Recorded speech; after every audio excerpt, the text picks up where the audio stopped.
പ്രിയപ്പെട്ട പ്രേക്ഷകരെ, യൂത്ത് കോൺഗ്രസ് പ്രവർത്തകരെ തല്ലിയ മുഖ്യമന്ത്രിയുടെ ഗൺമാന് ക്ലീൻ ചിറ്റ് നൽകിയതിനെതിരെ നിയമ നടപടിക്കൊരുങ്ങുകയാണ് യൂത്ത് കോൺഗ്രസ്.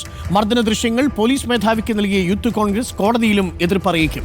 യൂത്ത് കോൺഗ്രസ് സംസ്ഥാന പ്രസിഡന്റ് രാഹുൽ മാങ്കൂട്ടത്തിലാണ് ദൃശ്യങ്ങൾ പോലീസിന് കൈമാറിയത്.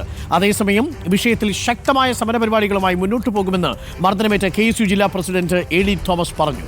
ക്രൈംബ്രാഞ്ച് ഉദ്യോഗസ്ഥർ കേൾക്കാൻ പോലും തയ്യാറായില്ലെന്നും കോടതിയിൽ തടസ്സ ഹർജി നൽകുമെന്നും തോമസ് പറഞ്ഞു. ഗൺമാന് ക്ലീൻ ചിറ്റ് നൽകിയത് ഞെട്ടിക്കുന്നതാണെന്ന് KC വേണുഗോപാലും പറഞ്ഞു.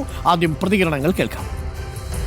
ഞങ്ങൾ ആദ്യം പരാതി നൽകിയിട്ട് ആ പരാതി കേൾക്കാൻ പോലും തയ്യാറാകാതെ സ്വീകരിക്കാതിരുന്നിട്ട് കോടതി ഇടപെടലിലൂടെയാണ് വീണ്ടും ഈ കേസ് രജിസ്റ്റർ ചെയ്തത്. അതിനുശേഷം മുന്നോട്ടുള്ള തുടർ നീക്കങ്ങളൊന്നും പോലീസിന്റെ ഭാഗത്തു നിന്ന് ഉണ്ടാകാതിരുന്നത് കൊണ്ട് മുഖ്യമന്ത്രിക്ക് ഞാനും അജയ് ജോൽ കുര്യാക്കോസും ചേർന്ന് പരാതി നൽകി. അതിനുശേഷം ലാപ്ടോപ്പിൽ അടക്കം ഞങ്ങൾ ഈ തെളിവുകൾ വിഷ്വലുകൾ നൽകിയിട്ട് പോലും അത് സ്വീകരിക്കുവാനോ ഞങ്ങളെ കേൾക്കുവാനോ ക്രൈംബ്രാഞ്ച് ഉദ്യോഗസ്ഥരും DYSP ഒന്നും തയ്യാറായിരുന്നില്ല. ഈ വരുന്ന ഒക്ടോബർ 17-ാം തീയതി കോടതിയെ ബന്ധപ്പെട്ട് തടസ്സ ഹർജി നൽകി മുമ്പോട്ട് പോകാനാണ് ഞങ്ങൾ ഓരോരുത്തരും തയ്യാറായിക്കൊണ്ടിരിക്കുന്നത്. നിയമ നടപടികളിലൂടെ ഈ ഉദ്യോഗസ്ഥർക്കെതിരെ നടപടിയെടുക്കുന്ന സാഹചര്യം സൃഷ്ടിക്കാനുമുള്ള ഏതറ്റം വരെയുള്ള പ്രവർത്തനങ്ങളുമായും ഞങ്ങൾ മുമ്പോട്ട് പോകും. മുഖ്യമന്ത്രി ഇവിടെ അംഗരക്ഷകൻ സമരക്കാരെ വളഞ്ഞിട്ട് തല്ലുന്ന ചിത്രം കേരളത്തിൽ കണ്ടതാണ്.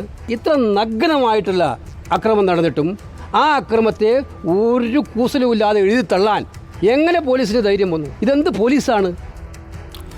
റോഷിപാൽ നമുക്കൊപ്പം ചേരുന്നുണ്ട്. റോഷിപാൽ, ഇപ്പോൾ നമ്മൾ ദൃശ്യങ്ങളിൽ കാണിച്ചുകൊണ്ടിരിക്കുന്ന അന്ന് മുതൽ കാണിച്ചുകൊണ്ടിരിക്കുന്ന ദൃശ്യങ്ങളാണ് ക്രൈംബ്രാഞ്ചിന് കിട്ടാത്തത്, അല്ലേ റോഷിപാൽ?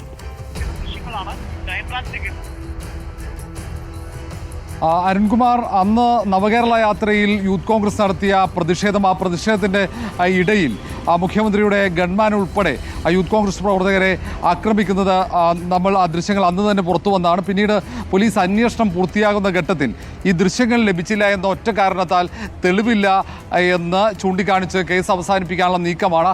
ആ നീക്കത്തിൻ്റെ വിവരങ്ങൾ പുറത്തു വന്നപ്പോഴാണ് യൂത്ത് കോൺഗ്രസിൻ്റെ പ്രതികരണം ഇപ്പോൾ വരുന്നത്. ഏതായാലും അവിടെ തടസ്സ ഹർജി കോടതിയിൽ നൽകും. അതിനൊപ്പം തന്നെ യൂത്ത് കോൺഗ്രസിൻ്റെ സംസ്ഥാന അധ്യക്ഷൻ രാഹുൽ മാങ്കൂട്ടത്തിൽ പോലീസ് മേധാവിക്കും ക്രൈംബ്രാഞ്ച് മേധാവിക്കും ഈ ദൃശ്യങ്ങൾ കൈമാറി. ഇമെയിൽ വഴിയാണ് ദൃശ്യങ്ങൾ കൈമാറിയിരിക്കുന്നത്. ഈ സംഭവത്തിൽ നിയമപോരാട്ടം ശക്തമായി തുടരാനുള്ള തീരുമാനമാണ് യൂത്ത് കോൺഗ്രസ് എടുത്തിരിക്കുന്നത്. അതിനൊപ്പം തന്നെ പോലീസ് കേസ് അട്ടിമറിക്കാൻ ശ്രമിക്കുന്നതിനെതിരെ പ്രക്ഷോഭങ്ങൾക്ക് രൂപം നൽകാനും യൂത്ത് കോൺഗ്രസ് സംസ്ഥാന കമ്മിറ്റി തീരുമാനിച്ചിട്ടുണ്ട്.